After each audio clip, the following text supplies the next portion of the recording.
Party ఎంపీలందరూ కూడా అమిత్ షా నియంతృత్వం నశించాలని పెద్ద బ్యానర్లు ప్రదర్శిస్తున్నటువంటి దృశ్యాలు మనం చూస్తున్నాం.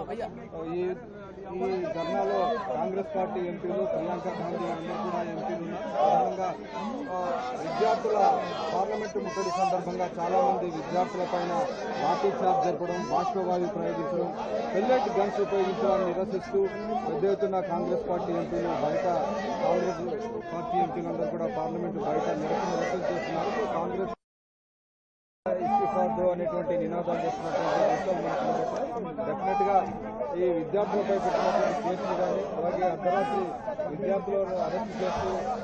ఒకవైపు కేసులను ఉపసంహరిస్తామని చెప్పి వాగ్దానం చేసినటువంటి ప్రభుత్వం ఆ వాగ్దానాన్ని మర్చిపోయి మళ్లీ కేసులు పెడుతుందని కాంగ్రెస్ పార్టీ ఆరోపిస్తుంది. ఈ అంశంపైన ఇప్పటికే కాంగ్రెస్ పార్టీ ప్రతిపక్ష నేత రాహుల్ గాంధీ ట్వీట్ చేశారు. డెఫినెట్ గా ఈ అంశంపైన కాంగ్రెస్ ప్రభుత్వం